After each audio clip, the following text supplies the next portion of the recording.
मैं एक कजरी का गाना गा रही हूँ। कृपया आप सुनिए और आनंद लीजिए। मेरे चैनल को लाइक एवं सब्सक्राइब कीजिए और कमेंट बॉक्स में कमेंट भी लिखिए कि मैं कैसा गा रही हूँ। कृपया आपके कमेंट का इंतज़ार रहेगा। बहुत बहुत धन्यवाद। मोरवा बोलिया बोले अब का करी, मोरवा बोलिया बोले अब का करी, मोरवा बोलिया बोले अब का करी, मोरवा बोलिया बोले अब का करी, मोरवा बोलिया बोले अब का करी।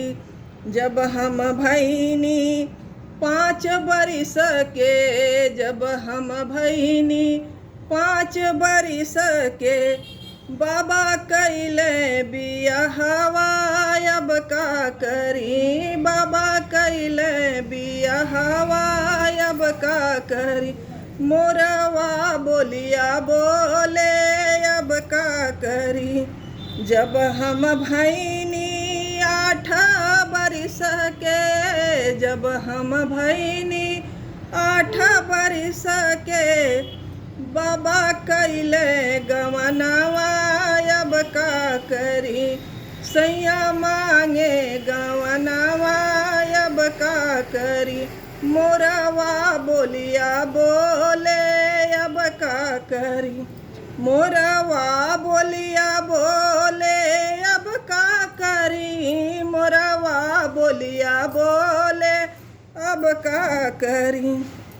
जब हम भैनी 12 बरिस के, जब हम भैनी 12 बरिस के, सैया मांगे गवनवा अब का करी, मोरवा बोलिया बोले अब का करी।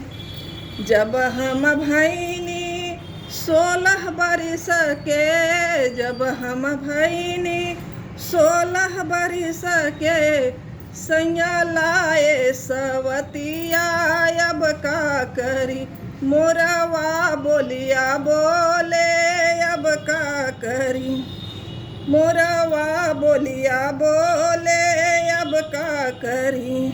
दे तू मोरी सासू छुड़िया कटरिया, दे तू मोरी सासू छुड़िया कटरिया, त्यागी देती परनवा अब का करी, मोरवा बोलिया बोले अब का करी।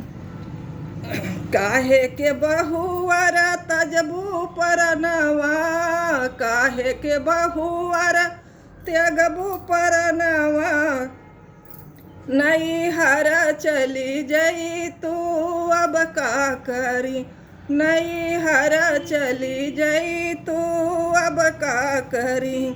काहे के सासू मोरी जइबो नैहरवा, काहे के सासू मोरी जइबो नैहरवा, भौजी बोलिया बोली है अब का करी, भौजी मरी है तनवा अब का करी, मोरवा बोलिया बोले अब का करी, मोरवा बोलिया बोले अब का करी, मोरवा बोलिया बोले अब का करी।